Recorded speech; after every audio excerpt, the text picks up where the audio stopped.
മധ്യ അമേരിക്കയിലെ ഒരു വനത്തിലൂടെ യാത്ര ചെയ്യുകയായിരുന്നു പുരാവസ്തു ഗവേഷകരായ ജോൺ ലോയിഡ് സ്റ്റീഫൻസും ഫെഡറിക് എതർഹുഡും. ആ യാത്രയിൽ അത്ഭുതകരമായ ചില കാഴ്ചകൾക്ക് അവർ സാക്ഷികളായി. തങ്ങളുടെ മുന്നിൽ കണ്ട മണ്ണിന്റെ കൂമ്പാരം നീക്കുന്നതിനിടയിലായിരുന്നു ഈ കാഴ്ചകൾ അവർ കണ്ടത്. നൂറ്റാണ്ടുകൾക്ക് മുൻപ് മണ്ണിൽ അടക്കം ചെയ്യപ്പെട്ട അത്യപൂർവമായ ചില കെട്ടിടങ്ങളാണ് ശാസ്ത്രജ്ഞരുടെ ശ്രദ്ധയെ പിടിച്ചെടുത്തത്. ഒരു പ്രത്യേക ചട്ടക്കൂട്ടിൽ പെടാത്ത വണ്ണം നിയതമായ ഒരു ആകൃതിയെ നിജപ്പെടുത്താത്ത ഈ കെട്ടിട സമുച്ചയങ്ങൾ കാട് മൂടിക്കിടക്കുന്ന അവസ്ഥയിലാണ് കാണപ്പെട്ടത്. എങ്കിലും ശാസ്ത്രജ്ഞർ ഒരു കാര്യം മനസ്സിലുറപ്പിച്ചു.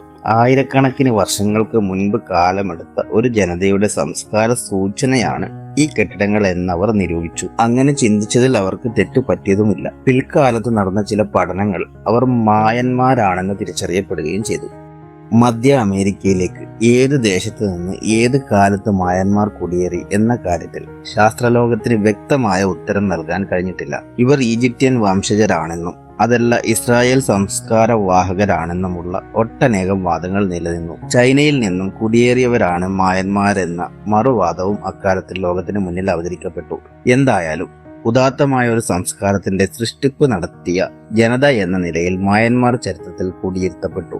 ഫ്രാൻസിനും ഗ്വാട്ടിമലയ്ക്കും ഇടയിൽ അതിർത്തി പങ്കിട്ട് മധ്യ അമേരിക്കയുടെ ഹൃദയഭാഗത്ത് കെട്ടിപ്പടുക്കപ്പെട്ട മായൻ സംസ്കാരം ലോകത്തിലെ മറ്റിതര സംസ്കാരങ്ങളോളം പ്രാധാന്യവും പ്രസക്തിയുമുള്ള ഒന്നത്രേ. 2500 BC-യിൽ ആരംഭിക്കുകയും 34 നൂറ്റാണ്ടോളം നിലനിൽക്കുകയും ചെയ്തു എന്നത് മായൻ സംസ്കാരത്തിന്റെ കെട്ടുറപ്പ് ലോകത്തിന് ബോധ്യപ്പെടുത്തി കൊടുത്തിട്ടുണ്ട്. വിശാലവും വന്യവുമായ വനപ്രദേശത്തെ വെട്ടിത്തെളിയിച്ച് അതിൽ കൃഷി ചെയ്ത് ജീവിച്ചു എന്നതാണ് മായന്മാരുടെ ഏറ്റവും വലിയ പ്രത്യേകതയായി ലോകം നിരീക്ഷിച്ചത്. ഇക്കാലത്തെ പോലെ അത്യന്താധുനിക ആയുധങ്ങളോ യാത്രാ സൗകര്യങ്ങളോ ഇല്ലാത്ത ഒരു കാലത്താണ് തോട്ടത്തോടും വന്യജീവികളോടും എതിരിട്ട് മായന്മാർ പ്രതിരോധിച്ചിരുന്നത് എന്ന കാര്യം ശാസ്ത്രലോകത്തെ അത്ഭുതപ്പെടുത്തുകയുണ്ടായി. ധാന്യങ്ങൾക്ക് പ്രാധാന്യം കൊടുത്തുകൊണ്ടുള്ള കൃഷി രീതിയായിരുന്നു ഇവരുടേതെങ്കിലും മറ്റിനം പച്ചക്കറികളും മറ്റും മായന്മാർ വ്യാപകമായി കൃഷി ചെയ്തിരുന്നു. കൃഷിയോടൊപ്പം തന്നെ കെട്ടിട നിർമ്മിതിയിലും ഇവർ ഔത്സുക്യം കാണിച്ചു.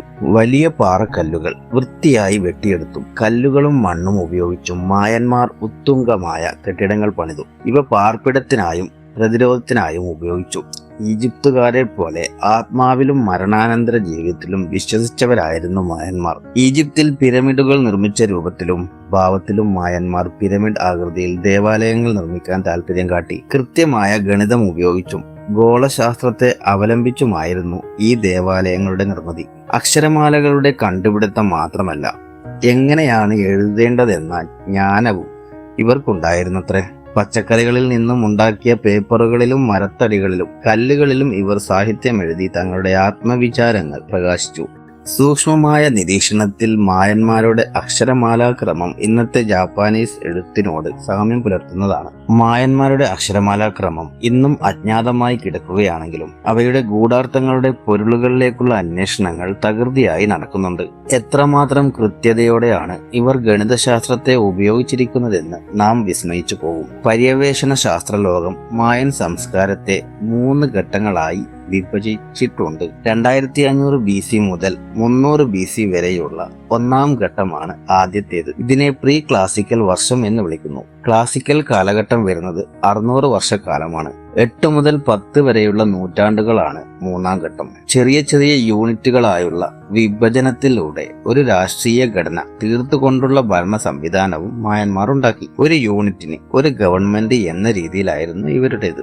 ഇവിടങ്ങളിലെല്ലാം കലയും കാർഷിക വൃത്തിയും ഒരേപോലെ കൈകോർത്തു നിന്നു. ഈ യൂണിറ്റിന്റെ പരമാധികാരം മതമേലധ്യക്ഷന്മാരിൽ നിലകൊണ്ടു. ഈജിപ്ഷ്യൻ ഫറോവന്മാർക്ക് തുല്യമായ അധികാരമായിരുന്നു ഇവരുടേത്. കാർഷിക വൃത്തി, കല, ആർക്കിടെക്ചർ, ഗണിതം, അക്ഷരജ്ഞാനം എന്നിങ്ങനെ വിവിധ തുറകളിൽ പ്രാവീണ്യം നേടിയ മായൻ സംസ്കാരം ലോകത്ത് നശിച്ചു പോയതിന്റെ കാരണം ശാസ്ത്രത്തിന് ഇന്ന് അജ്ഞാതമായ ഒന്നാണ്. എല്ലാ ഉയർച്ചയ്ക്ക് പിന്നിലും ഒരു പതനമുണ്ട്. Every rise has a fall എന്ന പ്രകൃതി നിയമമാകാം ഇവിടെയും പ്രവർത്തിച്ചിരിക്കുന്നത്.